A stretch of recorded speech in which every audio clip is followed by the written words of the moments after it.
right now on KSL Plus. Full-day kindergarten is like a prevention. At the start of a new school year, so we ended up having to resort to a lottery system. Utah has more full-day kindergarten classes than it ever has. It could give those students in that kindergarten space exactly what they need to be successful. I'm Matt Rascone, and this week, why some parents and educators say it's still not enough. I think we do put our kids at a disadvantage if we are not giving them that opportunity to have a full-day program.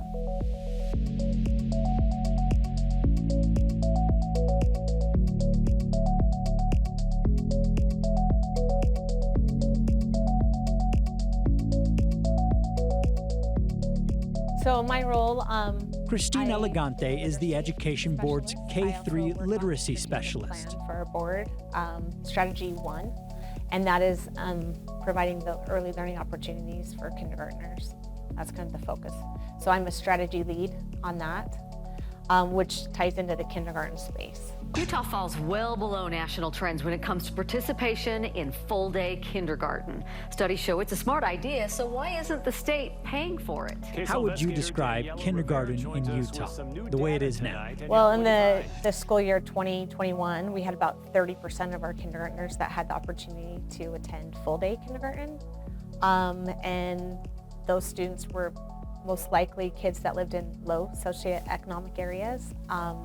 And that's where the funding has been kind of targeted towards, is the low income areas, to kind of help them to give them a jump start into kindergarten.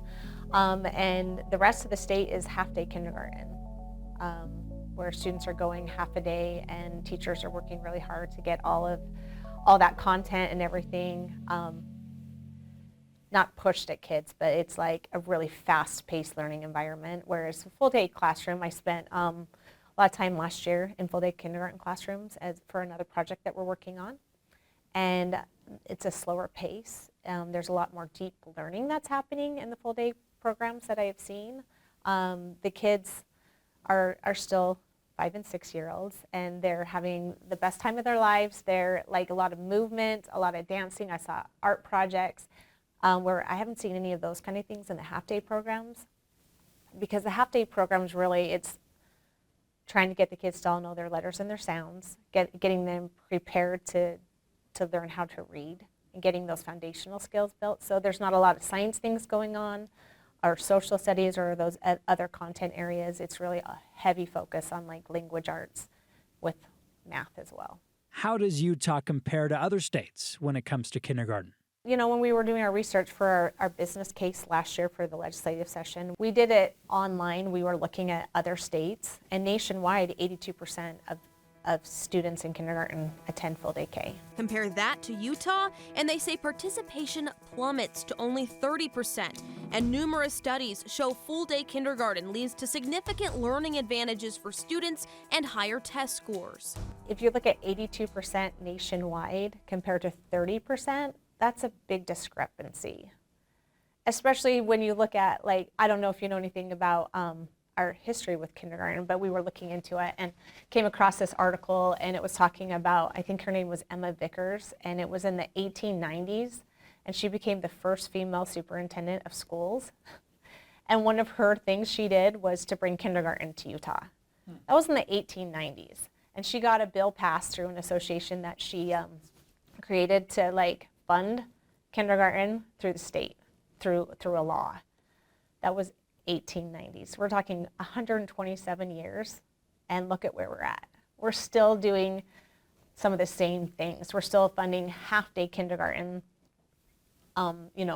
mostly through our state, not moving that needle very far. I mean, we've made some gains, definitely made some gains with the OEK program, the Optional Enhanced Kindergarten Program, but that's really looking at a very small group of children, and that's assuming that any child who needs, who comes in without the prerequisite skills is coming from a area, that a geographic location that has a low socioeconomic area.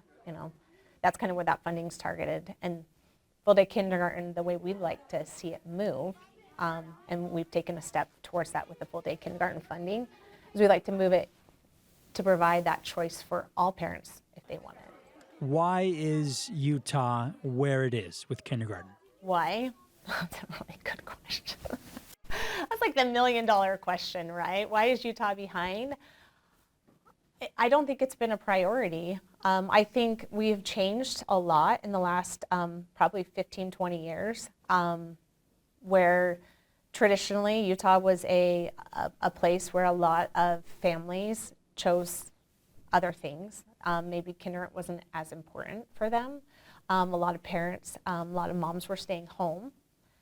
So that was one obstacle, I think, one obstacle Utah has had to kind of get over that is, you know, a lot of Utah parents, just the family dynamics are a little bit different here in Utah.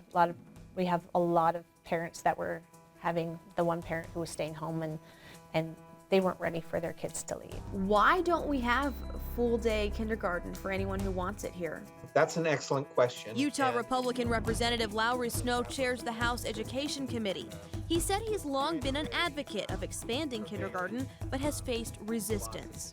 I think in Utah, we're still conservative, and the idea that we're taking children away from family and from the home for an extended period, and that wasn't necessary. The new data challenges that old narrative about Utah families. We've changed a lot.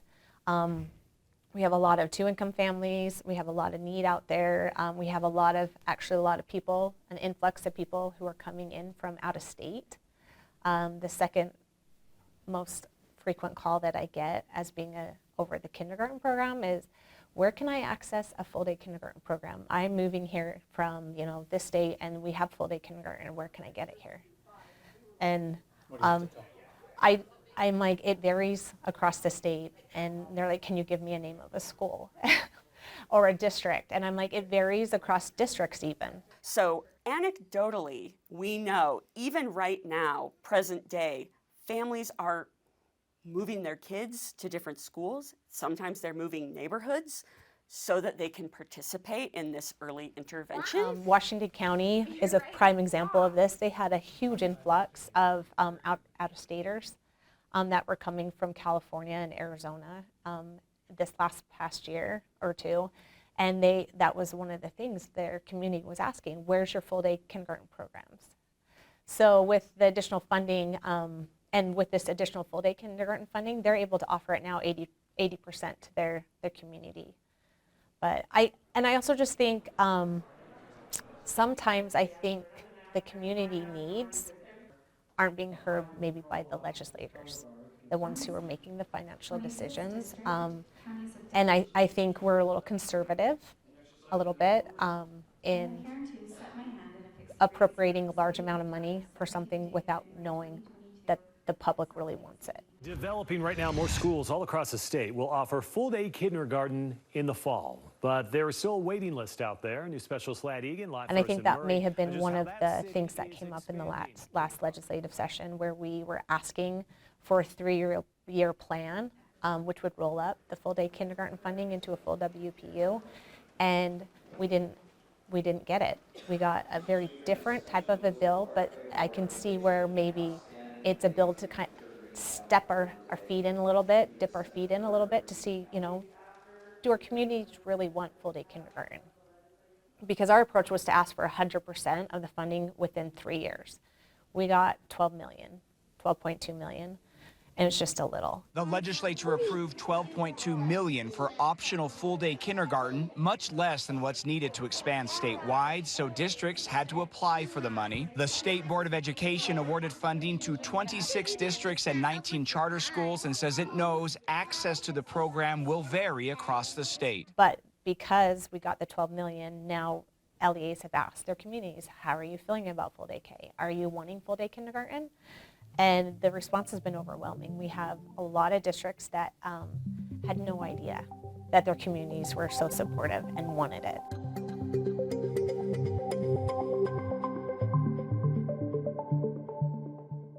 This is huge that now it's just offered district-wide. Her son was selected through a lottery system to attend next year. So I feel like academically that he's just ready for that extra push that you might get with full-day kindergarten. Also socially. Full-day kindergarten has been in high demand in our district. Murray School District is an example.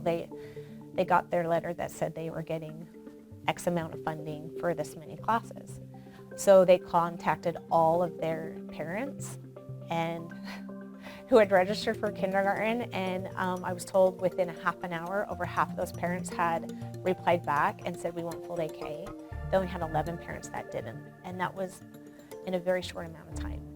So they filled every single spot in a half an hour, and the other half of the parents hadn't even responded. Murray City School District says even with adding 5 new full-day kindergarten classes, it still has a waiting list. So we ended up having to resort to a lottery system. So they were shocked because they had no idea they had that kind of support or desire for it. We definitely have a waiting list and are anxious to expand the full-day kindergarten program in Murray City School District. I hope that we're able to gain more funding in the years to come because it certainly is a need and parents have expressed the interest. Provo was another example. Provo also was in that same kind of case. They had no idea that their community wanted it until they asked. So now they're running lotteries, kind of like a charter school would.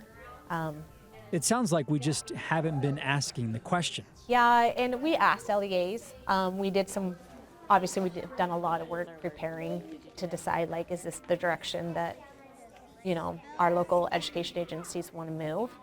And they said they were afraid to ask their communities because if they asked their communities, they knew that they would have overwhelming support, but they wouldn't have funding to do anything about it. So then they worried about having all that parent input and not being able to provide the programs that the parents wanted.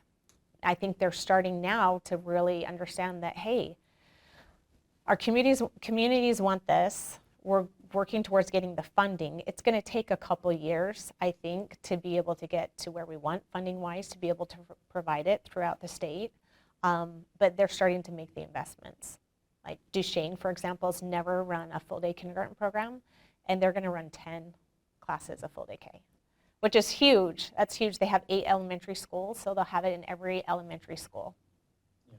And they normally wouldn't have taken that leap, but now that their community is asking for it, they know that the funding is there, they know that we're advocating for it, they're willing to make that jump and take that risk.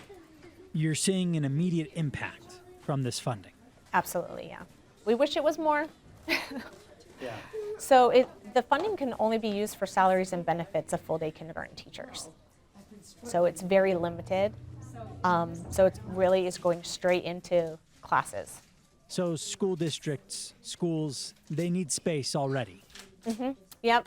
That's one of the criteria that was that substitute bill, the one that did pass for full-day kindergarten. It had 4 stipulations to where the funding would go. It was to the local education agency with the greatest need based on geographic location. They didn't want the funding to go just to the Wasatch Front. They were hoping to get some of that funding to our rural areas because the rural areas have less avenues to be able to expand programs. They can't bonding ability to bond and things like that to be able to create space and other things. And some of them have more space in the rural areas because of enrollment. Full-day kindergarten is very popular. The organization initiated a survey taken by 1,976 Utah voters. 68% of them said they support the expansion of optional full-day kindergarten programs in all public schools throughout Utah.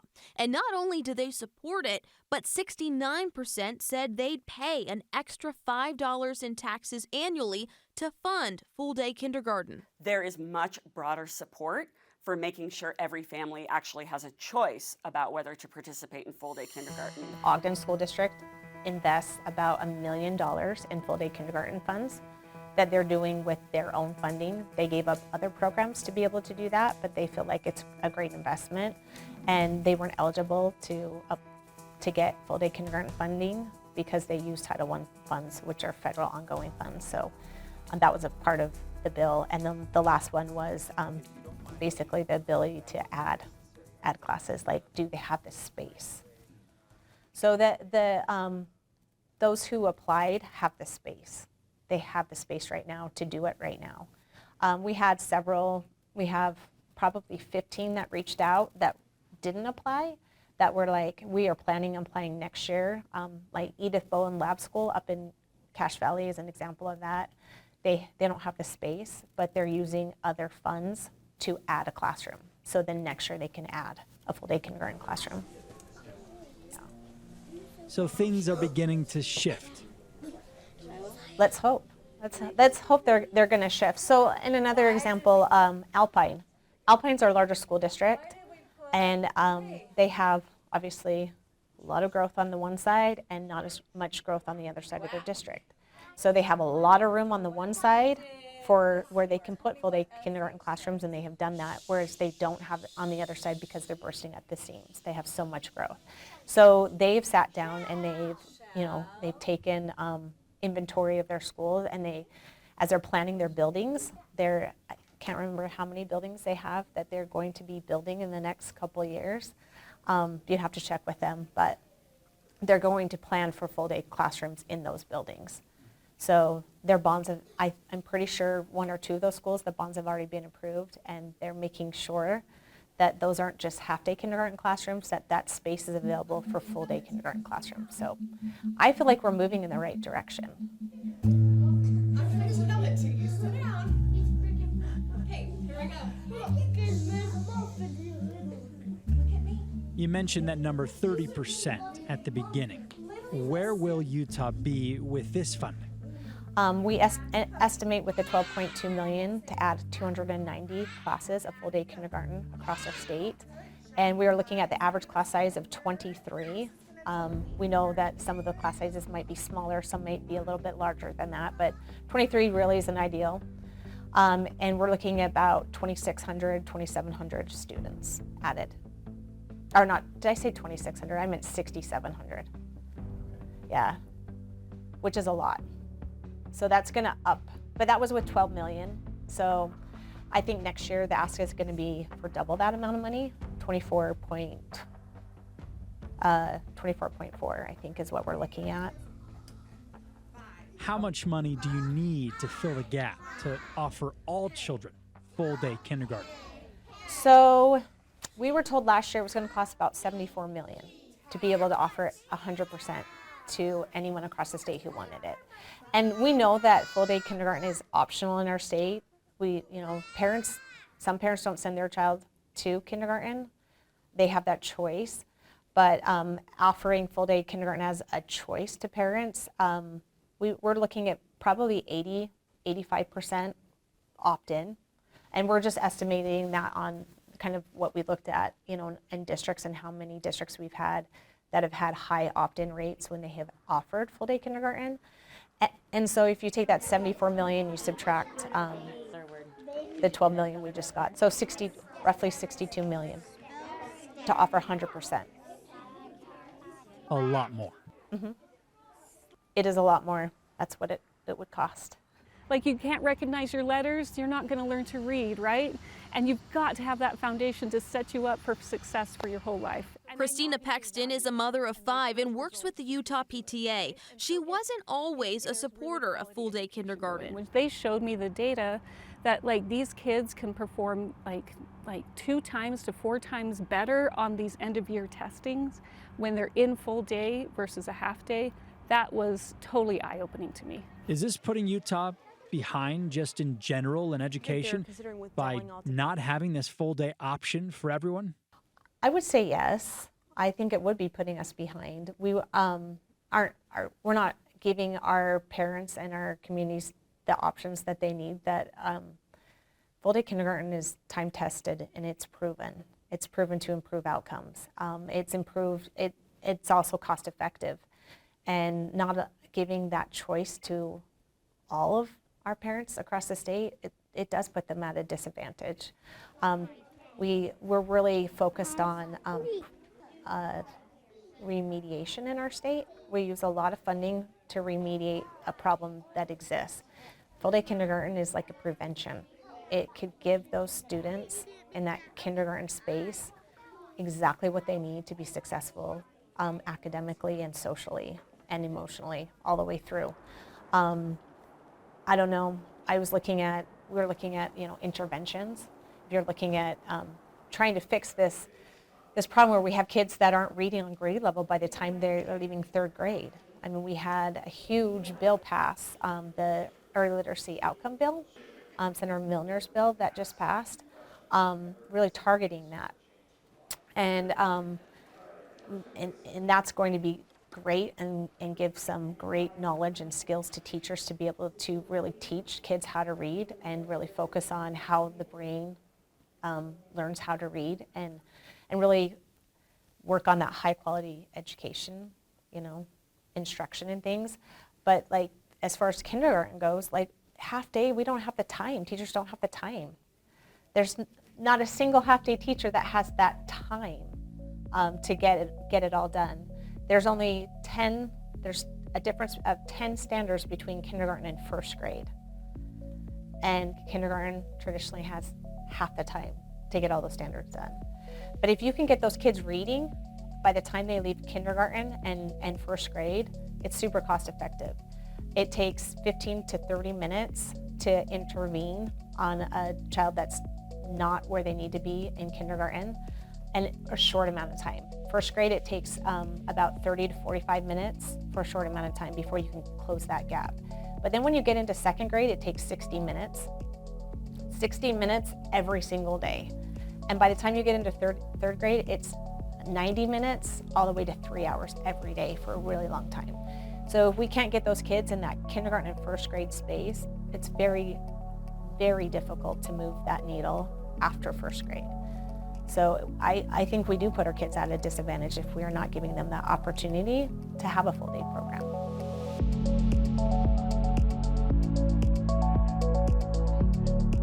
The State Board of Education plans to request more money for full day kindergarten during the next legislative session. We have the community support now. I think we can show that we had $12.2 million and this is what we did with it. But there's so much more.